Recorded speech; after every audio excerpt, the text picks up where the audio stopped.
What's up, guys? Today I wanted to do a tutorial on the Yoyleberry method. As far as I know, I'm the only speed solver to use it officially.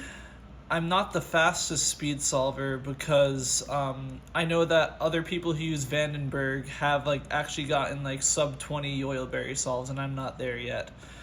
But I have explored this method. I've actually made up my own techniques and discovered some things.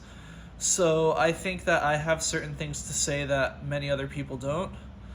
And finally, this tutorial isn't meant for absolute beginners. If you're completely starting off with square-1, I'd recommend checking out a cube-shape tutorial first, because it may be important to some of the things that you need to learn. Okay, so the first step of the method is UFO reduction, where you basically reduce the square-1 into a puzzle that's called the Rubik's UFO. And this step comes into two sub-steps. So the first step is to get it into either scallop barrel or barrel barrel. And scallop barrel is for more advanced Yoyleberry solvers, so let's just get it into barrel barrel. So when we're about to get it into cube shape, instead you slice this way, and now it's barrel barrel. The next step is edge pairing. So what we want to do is we want to pair up these edges into a checkerboard pattern. We want to separate them into a checkerboard pattern, so that way they act as one piece. And you'll see what I mean by that in a minute. There's a few cases, there's quite a few cases you need to know for edge pairing, but you don't need to know all of them in order to do it. It's pretty intuitive. So here is the first case you need to know, and it's the easiest, is you have pairs that are all one color, and there's no pairs with multiple colors. So you might have it like this, you might have it like this. It doesn't matter. What you want to do is you want to set it up to this state, and then you want to do an M2 on square-1. So if you don't know what that is, it goes, you hold it like this, it goes slice, -1, slice. And that's edge pairing for this case. The thing I forgot to mention is that Trangium was the one who developed these edge pairing cases. So shout outs to him. Sorry, not the next step. The next case that you could get are cases that look like this, where you have one block, and then you have a third. You have two blocks that are one color, and then two blocks that are multicolored. So this might be confusing. It confused me a lot when I was starting out, because I was like, how do you tell the difference between all these cases? What you want to do is you want to hold both. You want to have one multicolored block per side, and then you want to have this thing. You want to consider this as one unit, these two and this color. And you want to hold that on the right all the time for both of them. If if they're both on the top, you do this algorithm. Slice, -1, slice, -1, slice. And then if they're both on the bottom like this, you do the reverse. You do slice, 1, slice, 1, slice. But the most common case, and probably a very confusing case you could get, is when both of them are going in opposite directions. So you see this one's on the bottom, this one's pointing downward, and this one's pointing upward. So the way you do that is, I don't really think about it in the notation. I just try to attach this, these two same colored edges to the same colored block, and then I do, I believe, a 5 to separate this block, and then I slice again, and then that pairs up the edges. And you could do that or the mirror. Well, if you get a case that's different from any of those cases I mentioned already, you might want to either do one slice move or an M2 or something like that, and then it should go back to a case that you already know. Now, once you've done UFO reduction, you want to start building blocks. So here's how you build blocks. You want to match up one color of a corner piece to the outside of these edge pairs. So for example, this piece matches up right here. So we bring it to the back, and then we have this in the front over here, and we slice it. And now we have colors that are matching each other.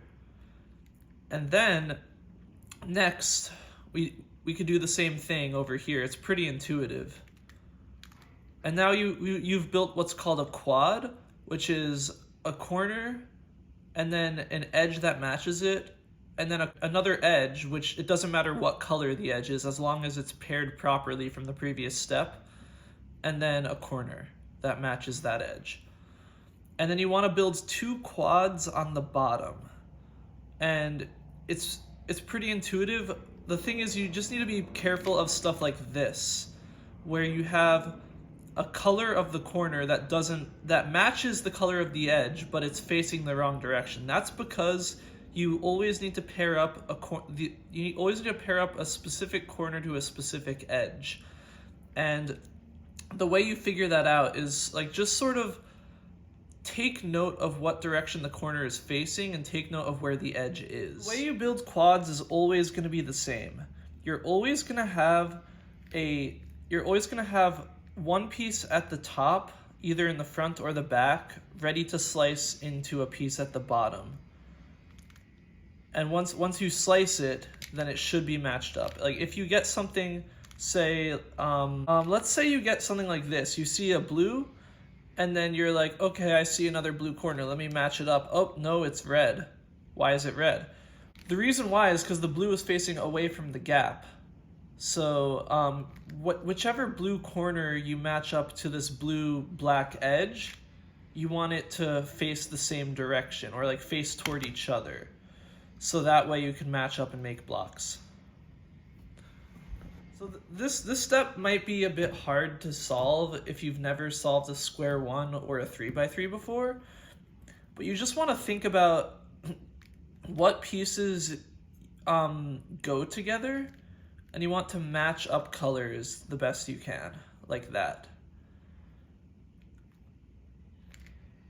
And then once you have two quads on the bottom, you're ready to go on to the next step. So the next step is the Yoyleberry PLL step. So in order to do that, there's 3 algorithms that you should know. These algorithms are going to be a little bit slow at first.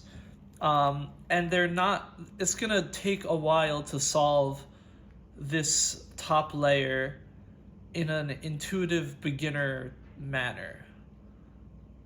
So the first algorithm that you would want to know is one that swaps 2 pieces. You could also swap an edge and a corner, like an edge pair and a corner piece. Either way, it swaps 2 adjacent pieces, and the way you think about this step is you have 6 positions, right? You have 1, which is the position right to the left of this part, 2, 3, 4, 5, 6. So you hold the 2 pieces that you want to swap in position 2 and 3.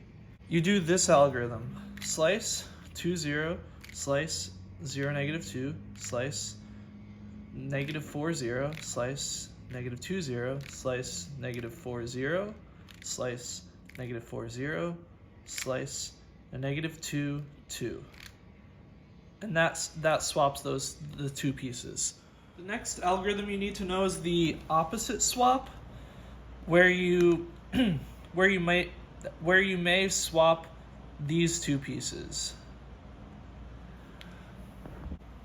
So in a case where you need to solve it, it should look like this, where the 2 pieces that form the next quad, where you have one quad completely solved and the 2 pieces that form the other quad are swapped with each other. So that algorithm goes like this: slice 0, 2, slice 2, slice, -2, slice, -2, slice, -4, -2, slice, -2, slice, -4. And that solves that. And the last algorithm that you should know is pretty simple.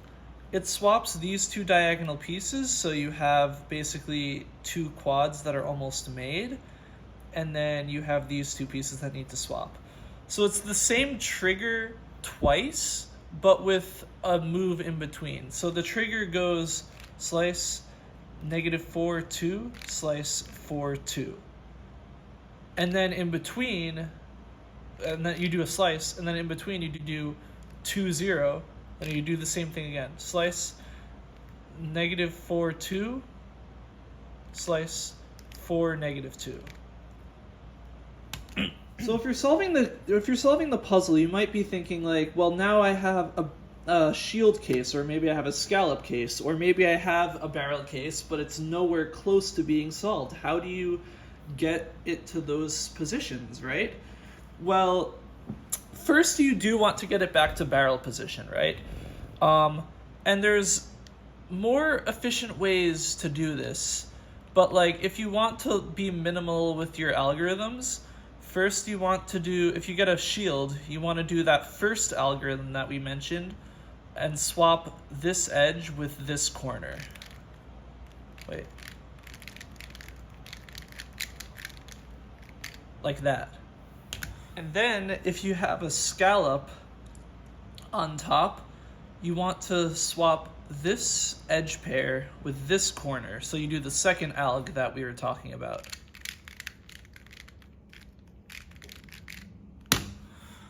And then from here, you should get like intuitive swaps, or you should know how to solve the puzzle using only those three algorithms. It will take a long time, but this is the beginner way of doing it. So like, for example, I see here, oh, this piece needs to go right here, so I could do that first algorithm. Okay, now we're getting somewhere. And then I see this piece needs to go all the way over here, so maybe I do the diagonal algorithm. And finally, we have these two that need to swap. We have a full quad, so we have these two, so we do the opposite algorithm. And then you have 4 quads solved on the puzzle. So just experiment with it. It's not the most efficient way of solving the puzzle, or solving this UFO reduction, but if you want to be minimal with algorithms, you only need to know those 3. You don't need to know any more than those 3. And if you want to be really crazy, you can just learn one algorithm, but then you'd be spamming that algorithm over and over again, so I wouldn't recommend it. So the final step is to solve pair permutation. So the way I learned this is pretty intuitive. Like, well, one way you could do it if you wanted to is get it back into cube shape and then just do PBL. But I think it's cool to not go into cube shape. So what you want to look for are opposite colors and the same colors versus adjacent colors. So there's 3 different cases that you could get. Well, technically more than 3, but these are the 3 that I pay attention to.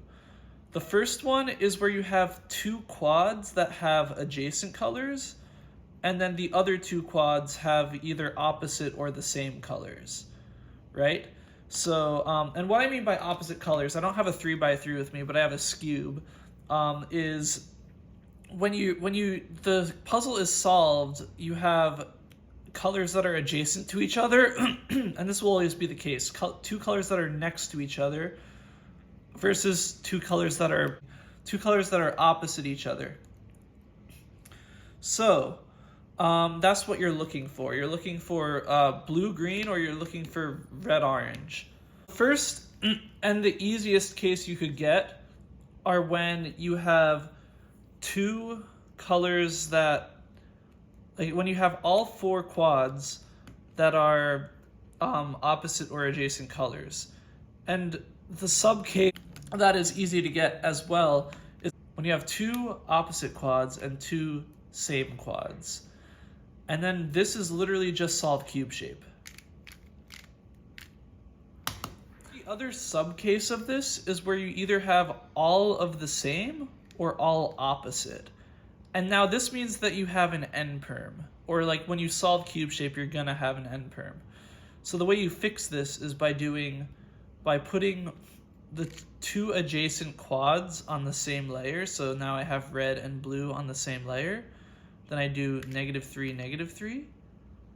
And then I do 3, 0. I try to match up the pieces to their corresponding color. And then it's solved. Sorry, the next case you could get is when it's all adjacent, which is identical actually, or not identical, but it's the same solution as when they're all opposite or all the same.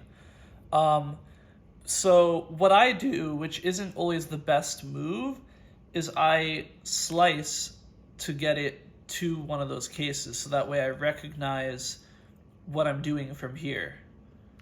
And I could see I have two same, two opposite, meaning it's solvable just like this. And finally, the last case you could get is when you have half and half. So when you have two quads that are adjacent and then two quads that are the same or the opposite or both. And the way you solve this is pretty simple.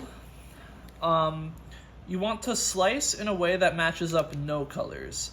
So here I'm having red match up with blue in the back, and then this blue match up with this red. And then I turn one layer to match up colors. So I'm gonna turn this bottom layer to match up with that blue. And then I move this to either the front or the back. Here I'm gonna move it to the front. And then I move the chomping little, like this corner piece that could look like an animal chomping, I guess, to the same place. And then when I slice back to cube shape, everything should be solved. It's not so simple because you may try to do that solution and then you're gonna end up with an n-perm on the top, which isn't preferable, right? Like you wanna have the cube solved at this point. How do you deal with that though? So what you need to do is when you're solving this case, like let's say we do the same thing as we did before, and then we match up this orange or this blue with this blue, right? And then we do the same thing. We match up this pair with this like little mouth, I guess. And before you slice the cube back to being solved, recognize if you have any quads or any blocks rather that aren't solved, because at this point everything should be solved. If you have blocks that aren't solved, you're gonna have an n-perm. If you have blocks that are completely unsolved, then you did something wrong. But let's just take the n-perm for example. So what you do is you bring it back to you bring both of them to the front or the back, and then you slice to get back to this state. And then you do -3, 3, 3, 3, -3, and then you get into cube shape.